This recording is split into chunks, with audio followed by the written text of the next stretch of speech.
Hey guys, welcome back to my channel. My name is Dylan and I run the channel Tennis with Dylan.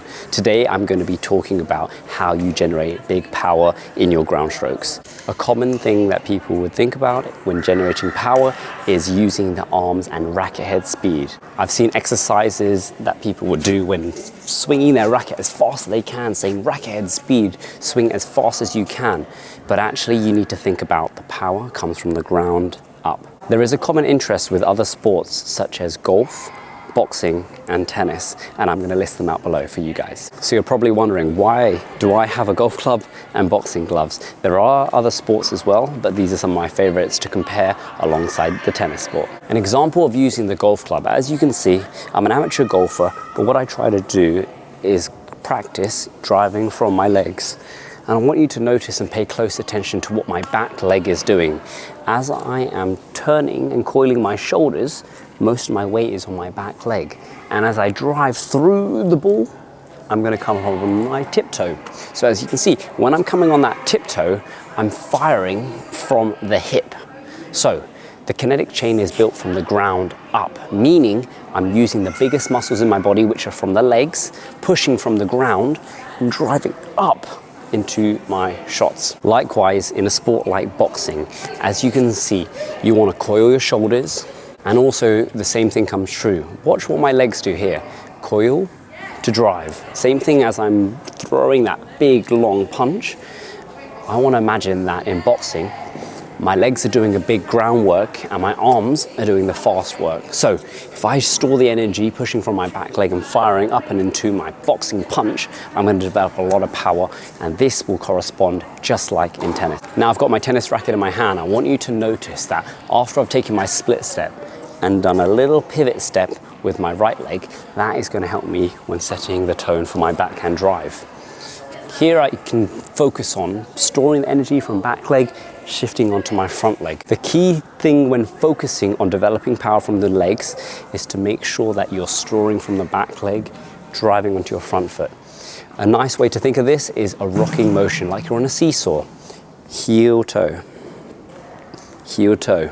As you can see from my front toe, I'm transferring from my heel to toe. So I like to call this heel toe tiptoe. Heel toe tip toe. Back legs up. So I'll go through a few. So heel toe tiptoe, heel toe tiptoe, heel toe tiptoe. And as you can see, I'm not trying to hit the ball hard. I'm trying to focus on shifting my body weight forwards into my shots. And a way to generate even more power when striking on your backhand or forehand is to make sure as you're coming high, we're thinking of it like a U shape. You start high when you're on your back leg, you load on your back leg. As you can see, I'm on the heel of the front foot, and as I'm making contact and driving up and through my shots. This is very similar on the serve. When serving, you want to make sure as you place the ball into the air, you do not want to start the initiation of the knee bend yet. Ball first, loading with the legs, driving up. So as you can see, high, low, high. So let's do a little bit of high, low, high on the backhand. So ready, high, low, high. High, low, high. I'm making a U shape with my body. Last one, high, low, high. Nice and tall. Watch what my head is doing in particular. High, low, high. Let's talk in terms of the forehand. A lot of commonalities, again, with the boxing, the golf, and even the backhand, making sure that I'm storing the energy from my back leg, driving up and into my shots. The reason why I'm starting up nice and high is you want to imagine it's just like you're exploding. So you're going high, low, high. As you can see how I've driven up and into my shots? What I don't want to do is I don't want to weight down really low, waiting for the ball and then driving up. Think of it like a squat jump. Okay, I might come out of camera here, but think of a squat jump. If you go down, wait, jump, what happens is that you're quite stagnant and then have to shoot up. Think of it like this. If you were to go down, you'd go slow, control down, fast up into the sky. So think how explosive I am when I'm going down, up. I'm much faster, more explosive than I would be if I have to sit and sink and wait and hold before jumping up nice and high. Let's show you with the forehands now, okay? So we're gonna split high, low, high. Same thing applies on the forehand as well. making sure that I'm focusing on that heel, toe, tiptoe. The reason why I notice that that foot's on that tiptoe is because I'm focusing on firing from the hip. Okay, so as you notice, heel, toe, tiptoe, I'm making sure that my belly button is going from the side position to the front position. Watch my body carefully.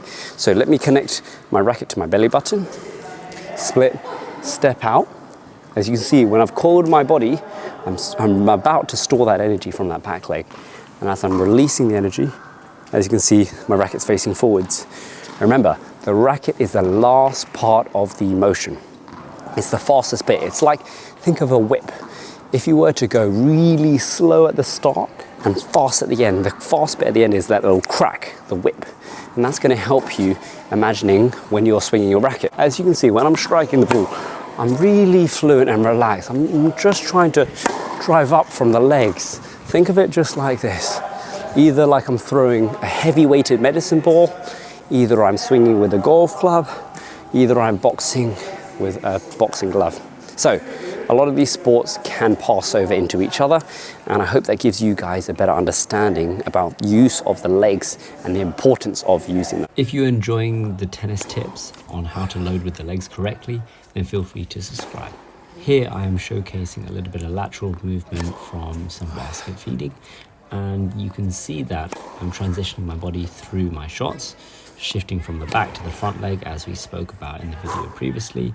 This is very important in order for you to generate more power more efficiently. Due to hitting the ball so hard, I unfortunately broke one of my strings. It must be due to the loading. I really want to focus on making sure that my outside leg, so I'm lefty, so that right leg is driving up. If you're right-handed, you're going to make sure you drive from your left leg. Up and through.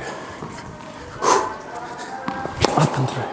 Nice. More advanced tip to help you with driving of the legs and making sure that you come on the tiptoe is you'll see some people saying they have to hit and bring your back leg around. The back leg wants to come around as a consequence of you firing from the legs and hips. Because you have so much momentum going forwards, the back leg will come around.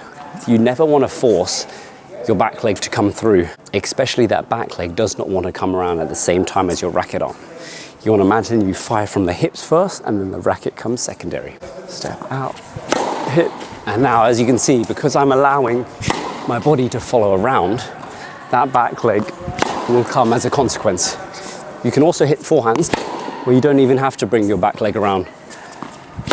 And this is what I'd advise you to practice at the beginning. I hope you guys enjoyed my video on how to generate more power on your ground strokes. As you can see, the power comes from the ground up, and you've got to remember that in order to generate a lot of power. So give these exercises a go and let me know how you get on in the comment section below. Be sure to subscribe, like and comment, and I hope to see you guys in future videos. Take care guys, and I'll see you soon.